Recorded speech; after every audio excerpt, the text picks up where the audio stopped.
News. ముంబైలోని రాజ్ భవన్లో గౌరవనీయులైన మహారాష్ట్ర గవర్నర్ శ్రీ రమేష్ బాయిస్ను కలిసిన రాఘవేంద్ర స్వామి మఠం పీఠాధిపతి హెచ్హెచ్ శ్రీ సుబుధేంద్ర తీర్థ స్వామీజీ, కర్నూలు జిల్లా మంత్రాలయం ప్రసిద్ధి పుణ్యక్షేత్రమైన శ్రీ గురు రాఘవేంద్ర స్వామి మఠం పీఠాధిపతి హెచ్హెచ్ శ్రీ సుబుధేంద్ర తీర్థ స్వామీజీ ఇటీవల ముంబైలోని రాజ్ భవన్లో గౌరవనీయులైన మహారాష్ట్ర గవర్నర్ శ్రీ రమేష్ బాయిస్తో సమావేశమయ్యారు.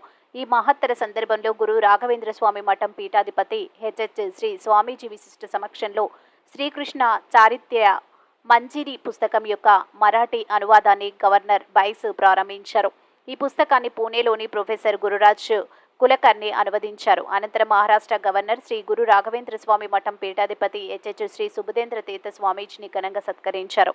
అనంతరం గౌరవ గవర్నర్ శ్రీ రమేష్ బాయిస్కి గురు రాఘవేంద్ర స్వామి మఠం పీఠాధిపతి హెచ్హెచ్ శ్రీ స్వామీజీ శ్రీ రాయర శేషవస్త్రం జ్ఞాపిక ఫల మంత్రాక్షతే బహుకరించి ఆశీర్వదించారు. ఈ కార్యక్రమంలో పలువురు ప్రముఖులు చిరంజీవి రాజా అప్రమేయాచార్య, శ్రీ రామకృష్ణ టెర్కర్, శ్రీ అక్షయ్ టెర్కర్, శ్రీ ప్రశాంత్ జోషి మరియు శ్రీ మఠం సిబ్బంది ఇతర సభ్యులు పాల్గొన్నారు.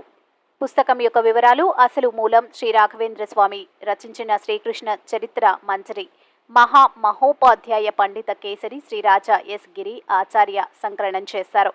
మరాఠీ అనువాదం శ్రీ గురురాజ్ కులకర్ణి, పూణే ప్రచురణ శ్రీ గురు సార్వభౌమ సంశోధన మందిరం, శ్రీ రాఘవేంద్ర స్వామి మఠం, మంత్రాలయం. MG9 న్యూస్తో మంత్రాలయం ఇన్ఛార్జ్ తిమ్మారెడ్డి.